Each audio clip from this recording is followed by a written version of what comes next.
Joyeux. Ah, joyeux. Genre, voilà. D'accord. Donc, comment ça fonctionne et tout. J'ai tout. Mais non, ça existe. Je suis j'ai mon organisation. Il faudra me faire savoir. Un jour on ira. C'est sûr, moi c'est clair, moi j'y vais. J'y vais quoi.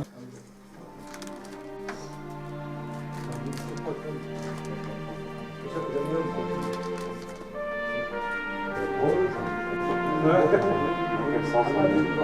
c'est quoi? Ça commence par ça. Ouais, il commence par ça. Et donc ça c'était les musiques. Là, on la voit pas, la personne qui a aussi cette cour-là. Il y en a des anciennes, il y en a des récentes. En 67, quand il y a eu le tir, ils nous ont dit alerte, alerte, on était allez vite sous la douche. Savon de Marseille, enfin savon de Marseille, je ne sais pas d'où il venait. Hein. Et ne vous rincez pas, restez comme ça. 1h30 sous la douche, quand on est ressorti, on était chouette. On ressemble à des poissons lunes.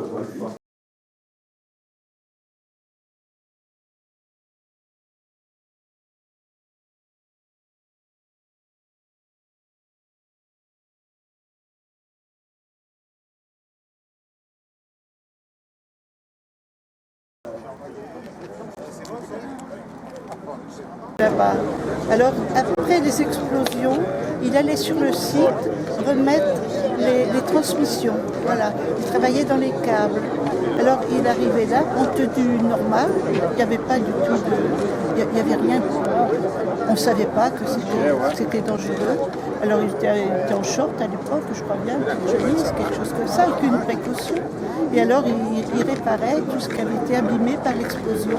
Et il en remettait d'autres pour la prochaine. Voilà. Il a travaillé après pour les souterraines, les bombes souterraines. Et alors, quand ils avaient fini le travail, ils rejoignaient le bateau où il y avait les marins. Et puis, ils regardaient les explosions. Ils étaient à 40-50 km à peu près des explosions. Sur le bateau. 30 ans après, il commençait à être très fatigué. Très fatigué, on ne sait pas ce qu'il a, il est fatigué. On l'arrête un peu. Mais son docteur l'a très bien suivi.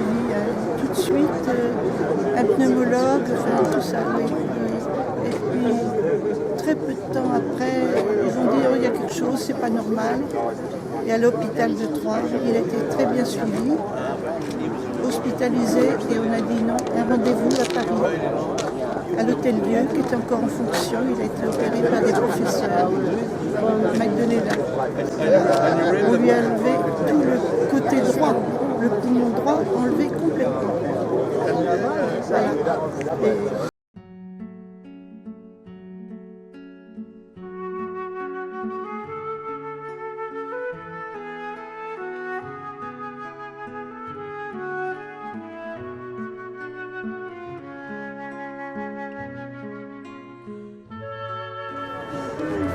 Il est beau le nuage. Hein.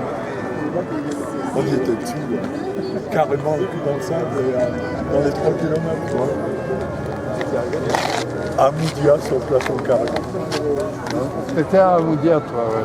Carrément, hein.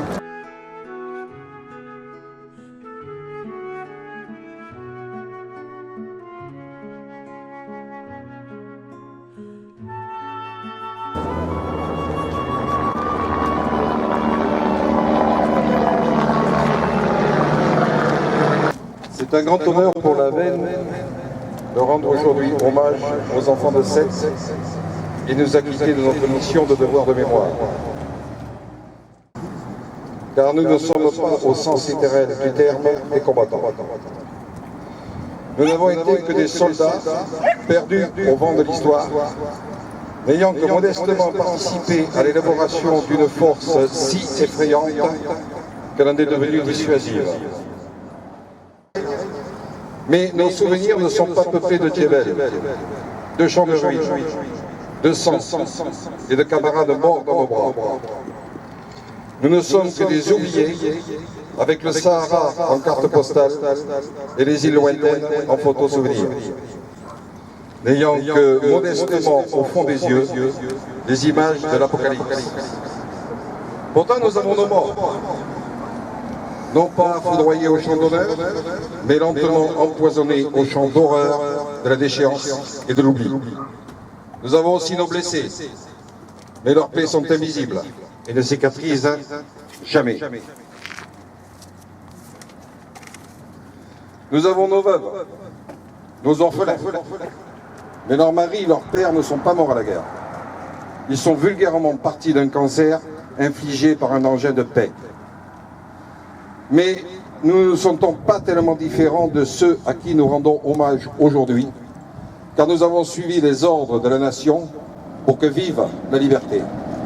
C'est pour cela qu'à la modestie s'ajoute la fierté d'honorer la mémoire de tous ceux qui sont tombés pour que vive la paix et que plus jamais un conflit mondial ou européen ne vienne graver de nouveaux noms sur un quelconque monument de Sète.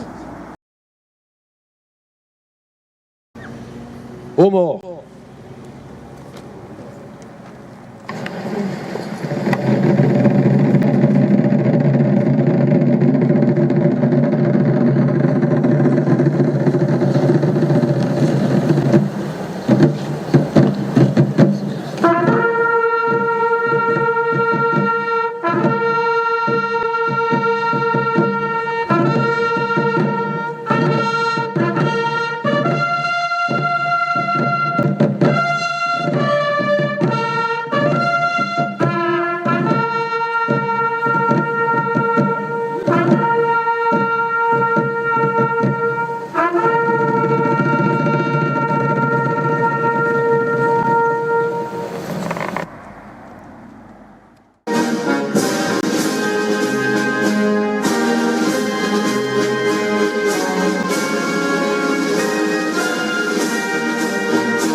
Monsieur le Président, Mesdames, Messieurs, lorsqu'il a reçu l'invitation des vétérans des essais nucléaires, Damien Alary, président de la région Languedoc-Roussillon, que je représente aujourd'hui, n'a pas hésité à y répondre favorablement. Laissez-moi tout d'abord vous remercier, puis exprimer le plaisir que j'ai à prendre part à cette journée d'échange, à être là, devant vous, dans cette belle ville de Sète. Des dizaines de milliers d'officiers mariniers ont participé aux essais nucléaires en Polynésie. Il était bien légitime que la FNOM attire l'attention de l'État et du ministre de la Défense sur les conséquences de ces essais sur la santé de ses ressortissants.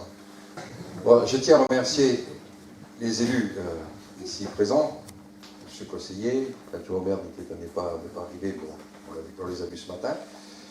Je tiens à remercier les représentants des associations.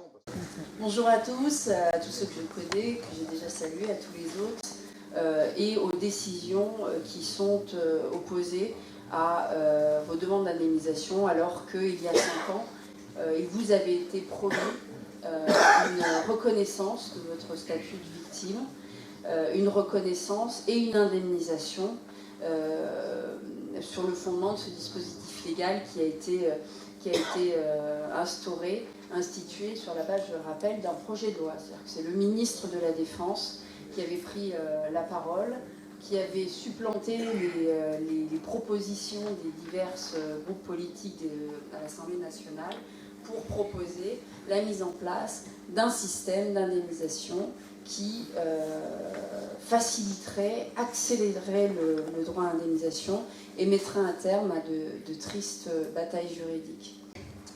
C'est la dernière année que je me tiens devant vous en tant que président de la BNTVA. Je vous remercie pour la chaleur et l'amitié que vous m'avez témoigné.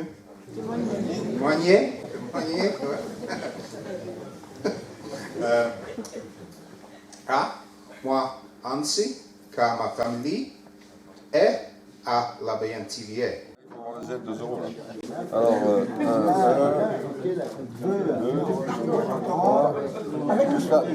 à voter.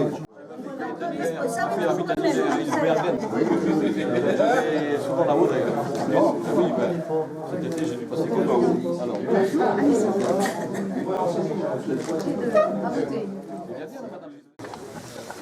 Le rapport d'activité par Jean-Luc, et il va y avoir un débat avec la salle, ceux qui ont des questions à poser.